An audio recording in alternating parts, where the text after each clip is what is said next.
ಜ್ಞಾನಮಾರ್ಗ YouTube ಚಾನೆಲ್ನ ಸಮಸ್ತ ವೀಕ್ಷಕರಿಗೂ ನಮಸ್ಕಾರಗಳು. ಸೂರ್ಯದೇವ ಹನುಮಂತನಿಗೆ ವಿದ್ಯೆ ನೀಡಿದ ಕ್ಷೇತ್ರವಿದು. ಇದರ ಬಗ್ಗೆ ಸಂಪೂರ್ಣವಾದ ಮಾಹಿತಿಯನ್ನ ಇವತ್ತಿನ ಈ ವಿಡಿಯೋದಲ್ಲಿ ತಿಳಿಯೋಣ. ಅದಕ್ಕಿಂತ ಮುಂಚೆ ಆಧ್ಯಾತ್ಮಿಕ ಮತ್ತು ಜ್ಯೋತಿಷ್ಯ ವಿಚಾರಗಳನ್ನು ತಿಳಿಯಲು ನಮ್ಮ ಜ್ಞಾನಮಾರ್ಗ ಯೂಟ್ಯೂಬ್ ಚಾನೆಲ್ ಅನ್ನು ಸಬ್ಸ್ಕ್ರೈಬ್ ಮಾಡಿಕೊಳ್ಳಿ. ಕ್ಷೇತ್ರಯುಗದಲ್ಲಿ ಧರ್ಮಸ್ಥಾಪನೆಗಾಗಿ ಬಂದ ಪ್ರಭು ಶ್ರೀರಾಮಚಂದ್ರನ ಸೇವೆಗಾಗಿ ಬಾಲ್ಯದಲ್ಲಿಯೇ ಶಕ್ತಿವಂತನಾಗಿ ಜನಿಸಿದ ಹನುಮಂತನಿಗೆ ಶಿಕ್ಷಣದ ಅವಶ್ಯಕತೆ ಬಹಳನೇ ಇತ್ತು. ಆಗ ಎಲ್ಲರೂ ಜಗತ್ತಿನ ಸರ್ವಜ್ಞಾನವು ತಿಳಿದಿದ್ದ ಸೂರ್ಯದೇವನ ಮೊರೆ ಹೋದರು. ಹನುಮಂತನನ್ನು ಶಿಷ್ಯನಾಗಿ ಸ್ವೀಕರಿಸಿದ ಭಗವಾನ್ ಸೂರ್ಯದೇವನು ವೇದ, ಶಸ್ತ್ರ, ಧರ್ಮ, ಉಪನಿಷತ್ತುಗಳ ಜೊತೆಗೆ ಅಷ್ಟಸಿದ್ಧಿಯಂತಹ ಕೆಲವೇ ದೇವರುಗಳಿಗೆ ಗೊತ್ತಿದ್ದಂತಹ ಜ್ಞಾನವನ್ನು ಬೋಧಿಸಿದರು.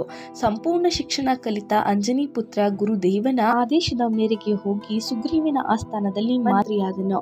ಪ್ರಸ್ತುತ ಈ ಪ್ರದೇಶ ತುಮಕೂರು ಜಿಲ್ಲೆಯಲ್ಲಿರುವ ಸೂರ್ಯಪುರದಲ್ಲಿದೆ. ಇಲ್ಲಿ ಗುರು ಶಿಷ್ಯರಿಬ್ಬರನ್ನು ಒಂದೇ ವಿಗ್ರಹದಲ್ಲಿ ಕಾಣಬಹುದು. ಹಾಗಾಗಿ ಈ ಒಂದು ಕ್ಷೇತ್ರ ಬಹಳ ಪುರಾತನವಾಗಿದೆ ಹಾಗೂ ಕಣ್ತುಂಬಿಕೊಂಡು ಮನ ಮುಟ್ಟುವಂತಿದೆ.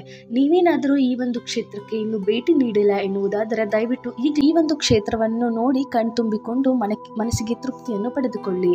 ಹಾಗೆಯೇ ಧಾರ್ಮಿಕ ಮತ್ತು ಆಧ್ಯಾತ್ಮಿಕ ಜ್ಯೋತಿಷ್ಯ ವಿಚಾರಗಳನ್ನು ತಿಳಿಯಲು ನಮ್ಮ ಜ್ಞಾನಮಾರ್ಗ ಯೂಟ್ಯೂಬ್ ಚಾನೆಲ್ ಅನ್ನು ಸಬ್ಸ್ಕ್ರೈಬ್ ಮಾಡಿಕೊಳ್ಳಿ. ಈ ವಿಡಿಯೋ ಇಷ್ಟವಾದಲ್ಲಿ ದಯವಿಟ್ಟು ವಿಡಿಯೋಗೊಂದು ಲೈಕ್ ಕೊಡಿ. ಈ ವಿಚಾರವನ್ನು ನಿಮ್ಮ ಸ್ನೇಹಿತರಿಗೆ ಕಳುಹಿಸಲು ಈ ವಿಡಿಯೋ ಶೇರ್ ಮಾಡಿ.